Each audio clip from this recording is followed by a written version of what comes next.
तो साथियों, हम देखेंगे राजनीतिक सिद्धांत व चिंतन।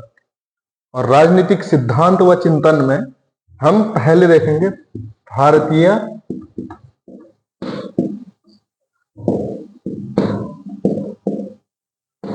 राजनीतिक चिंतन। इससे पूर्व हम ये देखेंगे राजनीतिक सिद्धांत क्या है।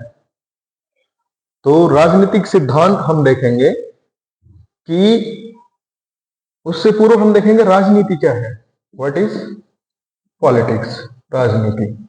और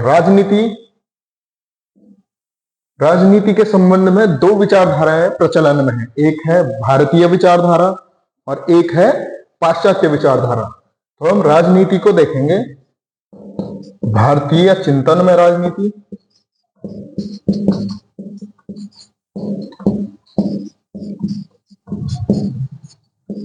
राजनीति और पाश्चात्य मतलब यूरोपीय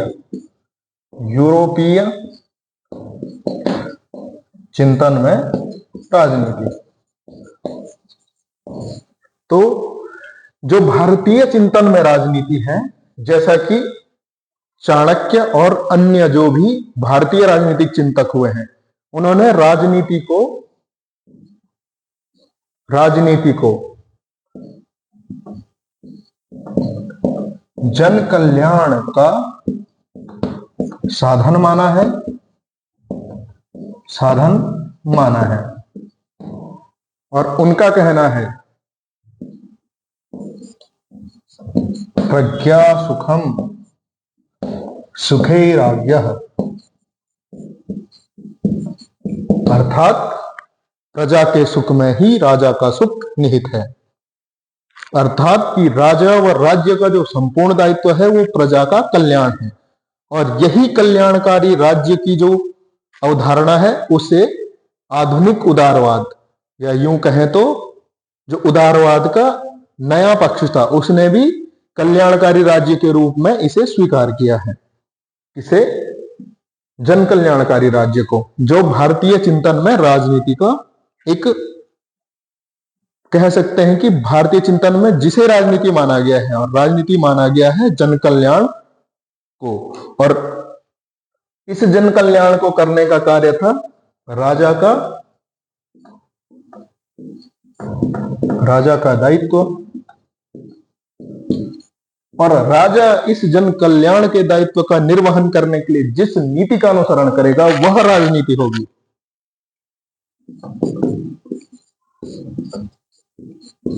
राजनीति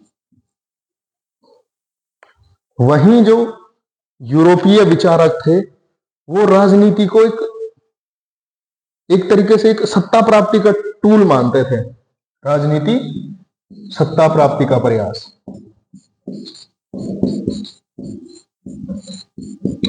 सत्ता प्राप्ति हेतु प्रयास। और इस प्रकार से यह एक तरीके से कह सकते हैं आप कि इस यूरोपियन राजनीतिक चिंतन में सत्ता प्राप्ति हेतु हर प्रकार के षड्यंत्र या हर प्रकार के जो माध्यम थे वो वैध कहलाते थे, जिसे इन्होंने व्यवहारवादी राजनीति भी कहा है।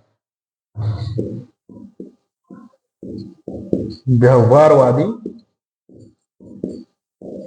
राजनीति। तो हम देख सकते हैं कि भारतीय चिंतन में राजनीतिक आदर्श एक जन कल्याण का माध्यम है, वहीं यूरोपीय चिंतन में राजनीति मात्र और मात्र सत्ता प्राप्ति का माध्यम है। इस प्रकार से भारतीय राजनीति में नैतिकता अंतर्निहित है, और यूरोपीय चिंतन में नैतिकता राजनीति का एक अनिवार्य अंग नहीं है।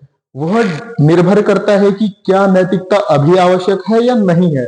अर्थात यूरोपीय चिंतन में आवश्यकता के अनुसार नैतिकता का प्रयोग किया जाएगा, जबकि भारतीय राजनीतिक चिंतकों द्वारा नैतिकता को राजनीति का एक अनिवार्य अंग माना गया है। तो इस प्रकार से यह एक फंडामेंटल डिफरेंस है भारतीय राजनीतिक चिंतन और यूरोपीय राजनीतिक चिंतन।